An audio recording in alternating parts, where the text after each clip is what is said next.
من الشيطان الرجيم لو أنزلنا هذا القرآن على جبل لرأيته خاشعا متصدعا গাজায় যুদ্ধ হয়েছে, বোমা পড়ে ঘরবাড়ি ধ্বংস হয়েছে, মানুষ হারিয়েছে নিজেদের আপনজন। এর মাঝেই গাজা সিটির আল শাতি শরণার্থী শিবিরে দেখা গেল এক ব্যতিক্রমী দৃশ্য। ধ্বংস আর শোকের ভেতর আয়োজন করা হলো একটি অনন্য অনুষ্ঠান, গাজা ব্লুমস উইথ দ্য কুরআন। এই আয়োজনে সংবর্ধনা দেয়া হয়েছে 500 জন কুরআনের হাফেজ ও হাফেজাকে।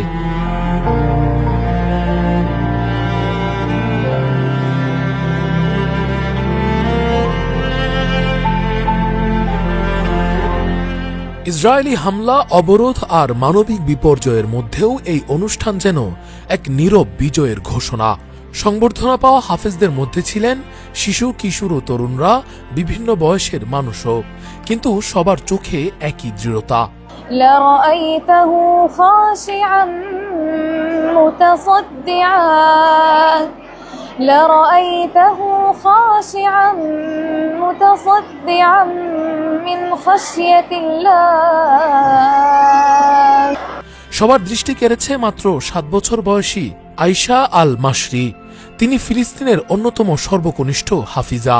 তার উপস্থিতি সবাইকে আবেগাপ্লুত করে তোলে, অনেকের চোখে জল চলে আসে। সংবর্ধিত হাফিজদের অনেকেই জাবালিয়া ও আল শাতি এলাকার বাসিন্দা। তাদের কেউ হারিয়েছেন বাবা, কেউ হারিয়েছেন মা, কেউ হারিয়েছেন পুরো পরিবার। কেউ কেউ পরিবারের একমাত্র জীবিত সদস্য হিসেবেই কুরআন হিফজ সম্পন্ন করেছেন। আয়োজকরা জানান, ভয়, শোক আর অনিশ্চয়তার মাঝেও এই তরুণরা কুরআনকেই বেছে নিয়েছেন শক্তি ও আশ্রয়ের উৎস হিসেবে। অনুষ্ঠানে বক্তারা বলেন, যুদ্ধ গাজার মানুষের ঘর কেড়ে নিতে পারে, নিরাপত্তা কেড়ে নিতে পারে, স্বাভাবিক জীবন কেড়ে নিতে পারে, কিন্তু তাদের হৃদয় থেকে কুরআন কেড়ে নিতে পারেনি। এই হাফেজরা প্রমাণ করেছেন, দেহকে বন্দী করা যায় কিন্তু আত্মা ও বিশ্বাসকে নয়। ধ্বংসস্তূপের মাঝেই আয়োজন করা এই অনুষ্ঠান গাজার বাস্তবতার বিপরীতে এক শক্ত প্রতীকী বার্তা বহন করে। অবরোধ আর সাহসিকতার মধ্যেও ধর্মীয় শিক্ষা ও মানবিক চেতনা যে টিকে থাকে, আল শাতির এই আয়োজন সেটি আবারও বিশ্বকে দেখিয়ে দিল।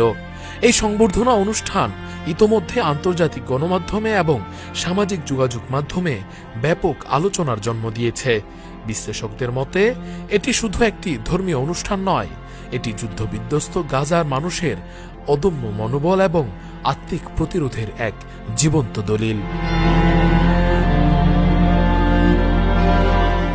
রাকিবুল ইসলাম রইস, ফেস দ্য পিপল।